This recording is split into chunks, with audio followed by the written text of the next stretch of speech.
PF act ഉണ്ടായിരുന്ന സമയത്ത് വ്യാപാരികൾക്കൊക്കെ യഥാർത്ഥ വലിയ ഭയമായിരുന്നു. കാരണം പലപ്പോഴും വ്യാപാരികൾ അവർ നിർദോഷമായി ചിലപ്പോൾ പോലും കേസുകളിൽ പെട്ടുപോകും. പക്ഷേ അവർ വിജിലൻ്റ് ആവണം. ഉദാഹരണമായിട്ട് നമ്മുടെ ഒരു PFA, അതായത് ഫുഡ് ഇൻസ്പെക്ടർ എന്ന് പറയുന്ന ആൾ നേരെ അങ്ങോട്ട് ചെന്നൊരു സ്ഥാപനത്തിൽ ഒരു പലചരക്കടയിൽ ചെന്ന് കയറുന്നു. അയാൾ അവിടെ നിന്ന് ചെയ്യാൻ പോകുന്നത് എന്തെന്നറിയോ? എടുത്തിട്ട് മല്ലി ഇങ്ങോട്ട് എടുക്കും. മല്ലിയിൽ എടുത്തു കഴിഞ്ഞാൽ അത് പരിശോധനയ്ക്ക് വയ്ക്കുമ്പോൾ അത് പുഴുണ്ടെങ്കിലുണ്ടല്ലോ, ഇടപാട് തീർന്നു. കാരണം ആ പുഴുത്തിരിക്കുന്ന മല്ലി അല്ലെങ്കിൽ അതിനകത്ത് അതേപോലുള്ള അഡൾട്രേറ്റഡ് ആയിട്ടുള്ള മറ്റ് കാര്യങ്ങൾ, ജീരകം ഇത് ഏറ്റവും കൂടുതൽ വരുന്ന ഒഫൻസാണ് ഞാനീ പറഞ്ഞത്. ജീരകത്തിനകത്തൊക്കെ ഒരുപാട് അഡൾട്രേഷൻ ഉണ്ടാകുന്നതാണ്. ടെർമറിക്കില്ലേ, മഞ്ഞൾ, ആ മഞ്ഞളിനകത്തൊക്കെ ഒരുപാട് ആഡഡ് ആയിട്ടുള്ള കെമിക്കലുണ്ട്. അതേപോലുള്ള കാര്യങ്ങൾ ഇത് ഉണ്ടായി തുടങ്ങിയപ്പോഴുള്ള അന്ന് ഇത്രത്തോളം ഇല്ല. ഇന്നുള്ള ഇടപാടൊന്നും ഇത്രത്തോളം കുഴപ്പമൊന്നും അന്നില്ല.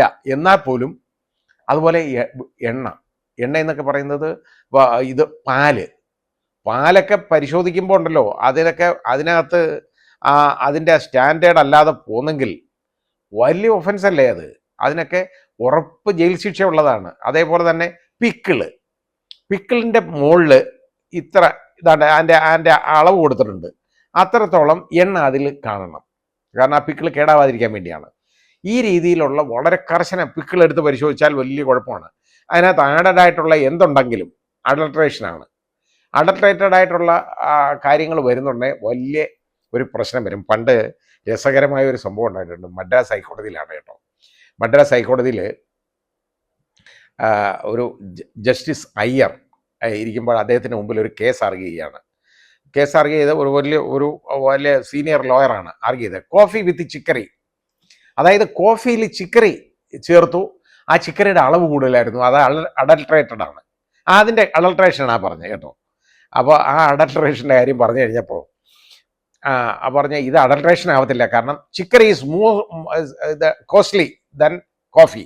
അതായത് ചിക്കറി കാപ്പിയെ കഴിയും വിലയുള്ളതാണ് ചിക്കറി, അതുകൊണ്ട് അത് അഡൾട്രേഷൻ ആവുന്നില്ല എന്നുള്ള ആർഗ്യുമെൻ്റ് വന്നപ്പോൾ ജസ്റ്റിസ് അയ്യർ തിരിച്ചൊരു ചോദ്യം ചോദിച്ചു കേട്ടോ.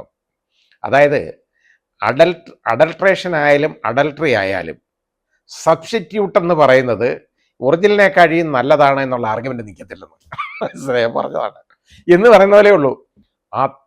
അത്ര കഠിനമായിരുന്നു ആ നിയമം. അപ്പോൾ ഈ നിയമം യഥാർത്ഥത്തിൽ തിരിച്ചു കൊണ്ടുവരേണ്ട കാലം അതിക്രമിച്ചിരിക്കുകയാണ്. ആ നിയമം പോയതോടുകൂടി വ്യാപാരികൾക്കൊന്നും ഭയമില്ല. കാരണം ഭയമില്ലെന്ന് പറഞ്ഞു കഴിഞ്ഞാൽ എന്ത് സാധനം വെച്ച് വിൽക്കും അവിടെ, അത് വാങ്ങിക്കൊണ്ടുപോയി കൊള്ളണം. ചിലപ്പോൾ നമ്മൾ വാങ്ങിക്കും, വന്ന സാധനങ്ങളിലെല്ലാം മണ്ണായിരിക്കും കിട്ടുന്നത്. ഇപ്പം കടുക് മുതലായ സാധനങ്ങൾ, അതിലൊക്കെ ഒരുപാട് മണ്ണ് വരും.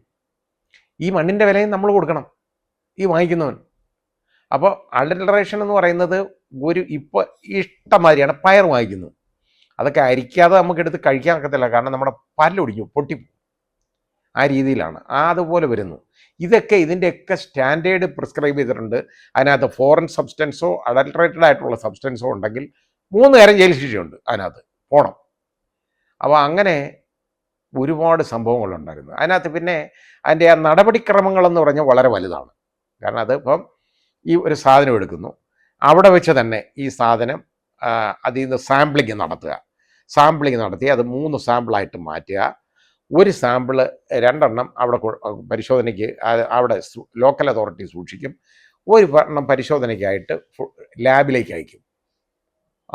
ആ ലാബിലേക്ക് അയച്ചു കഴിഞ്ഞാൽ അതിൻ്റെ സ്റ്റാൻഡേർഡ് നിയമത്തിൽ പറയുന്നുണ്ട്. ആ സ്റ്റാൻഡേർഡിന് കൺഫേം ആയിരിക്കണം.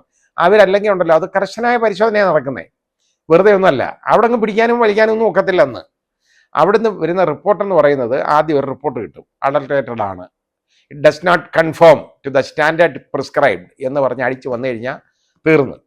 അതുകൊണ്ട് therefore it is adulterated എന്ന് പറഞ്ഞു കഴിഞ്ഞാൽ അഡൾട്രേഷനായി. അതിൽ നിന്ന് ഊരിപ്പോണെങ്കിൽ പിന്നെ ചെയ്യേണ്ടത് അതിൻ്റെ അടുത്ത ഒരു സാമ്പിൾ, നമുക്ക് വെച്ചേക്കുന്ന 2 സാമ്പിളുണ്ടല്ലോ, അത് ഒരു റൈറ്റ് ഉണ്ട് ഈ പ്രതിക്ക്, ഇത് സെൻട്രൽ ഫുഡ് ലാബറട്ടറിയിലേക്ക് അയക്കാൻ, CFL എന്ന് പറയും.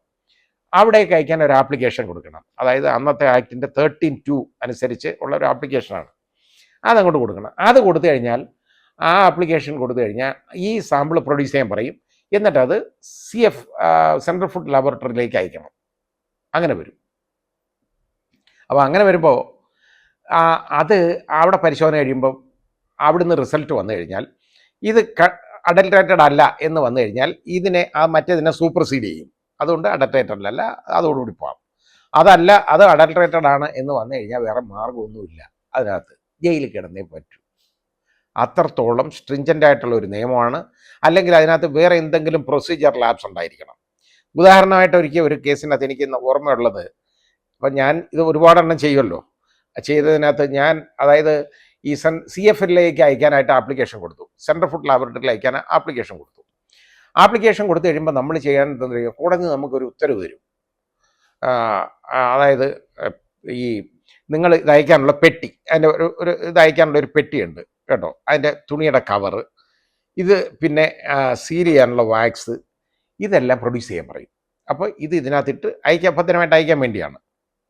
ഇതുപോലെ എനിക്ക് പറഞ്ഞു, ഞാൻ അനങ്ങിയില്ല, ഇതുപോലെ പ്രൊഡ്യൂസ് ചെയ്യാൻ പറഞ്ഞു. കാരണം ഇത് നിയമത്തിൽ പറഞ്ഞിട്ടില്ല, ഈ ആക്ടിനകത്ത് അതിൻ്റെ റൂൾസിലോ ഇത് ഈ കക്ഷി പ്രൊഡ്യൂസ് ചെയ്യണമെന്ന് പറഞ്ഞിട്ടില്ല. ഞാൻ അനങ്ങിയില്ല, ഞാൻ അയച്ചില്ല. ഉടനെ ആളിനെ അയച്ചു കോടതി നിന്ന്, നമ്മുടെ ബഹുമാന്യനായ മജിസ്ട്രേറ്റ്, ഇത് പ്രൊഡ്യൂസ്. ഞാൻ പറഞ്ഞു എനിക്ക് സൗകര്യപ്പെടുകയില്ല എന്നുള്ളത്, എന്നെ കൊണ്ട് പറ്റത്തില്ല. ഇതുപോലെ ഞാനിത് പ്രൊഡ്യൂസ് ചെയ്തില്ല എന്ന് പറഞ്ഞിട്ട് എൻ്റെ ആപ്ലിക്കേഷൻ തള്ളി. എനിക്കതായിരുന്നു വേണ്ടിയിരുന്ന ഉത്തരവ്. ഞാൻ അനങ്ങാൻ പോയില്ല. അത് ചലഞ്ച് ചെയ്ത് കഴിഞ്ഞപ്പോൾ ഹൈക്കോടതിയിൽ നിന്ന് വന്നത്, ഇത് എൻ്റെ ഓപ്പർച്യൂണിറ്റി 13(2) അനുസരിച്ചുള്ള അവകാശം നഷ്ടപ്പെട്ടു. കാരണം നഷ്ടപ്പെടുത്തിയത് കോടതി ഇന്നതുപോലെ പറഞ്ഞതാണ്, അതിന് പ്രൊവിഷനൊന്നുമില്ല, അതുകൊണ്ട് അങ്ങനെ ഒരു ബാധ്യത ഈ അയക്കുന്ന ആളിന് ഇല്ല എന്ന്, അതായത് ഈ പ്രതിക്കില്ല എന്ന് കണ്ടുകൊണ്ട് വിധി വന്നു. അങ്ങനെ ആ കേസിൽ നിന്ന് പ്രതി രക്ഷപ്പെട്ടു പോയി. അപ്പോൾ എനിക്ക് കേസ് ജയിച്ചാൽ മതിയല്ലോ ഏത് വിധത്തിലായാലും. ഞാൻ ഒരു ഉദാഹരണമാണ് ഞാൻ പറഞ്ഞത്. ഇങ്ങനെയുള്ള പ്രൊസീജിയറിലായിട്ടുള്ള കുഴപ്പം കൊണ്ട് മാത്രമേ ഈ കേസിൽ നിന്ന് മാറാൻ പറ്റുള്ളൂ, അല്ലാതെ വേറെ ഒന്നും ഒക്കത്തില്ല, വേറെ ഒന്നും പറ്റത്തില്ല, ഒരു രീതിയും പറ്റത്തില്ല. ആ രീതിയിലാണ് പ്രിസർവേറ്റീവ്. ഇപ്പോൾ പാല് അതിൻ്റെ സാമ്പിൾ എടുത്തു കഴിഞ്ഞാൽ അതിനകത്ത് അവർ പ്രിസർവേറ്റീവ് ആഡ് ചെയ്യും, കറക്റ്റായിട്ട് ആഡ് ചെയ്തിട്ടാണ് ഈ 3, അത് ചേർത്തിയാവത്തില്ല. പക്ഷേ അത് അന്ന് അതിൻ്റെ പിറ്റേന്നെങ്കിലും അയച്ചിരിക്കണം. ഇത് അയക്കാനായിട്ട് കൈ വെച്ചുകൊണ്ടിരുന്നാലോ, പ്രൊസീജിയർ ലാബ്സാണ്, അതൊക്കെ മാത്രമേ ഉള്ളൂ. പക്ഷേ അങ്ങനെയൊന്നും അവരുടെ കയ്യിൽ നിന്ന് ഉണ്ടാവത്തില്ല. അവർ വളരെ കറക്റ്റ് അച്ചട്ടായിട്ട് ചെയ്യുന്ന ഒരു പണിയാണ് അത്, നന്നായിട്ട് ചെയ്യും. അങ്ങനെ ചെയ്തുകൊണ്ടിരുന്ന ഒരു നിയമം ഉണ്ടായിരുന്ന രാജ്യത്താണ് ഇപ്പോൾ യഥാർത്ഥത്തിൽ നിയമം ഇല്ലാതായത്. അതാണ് കാര്യം.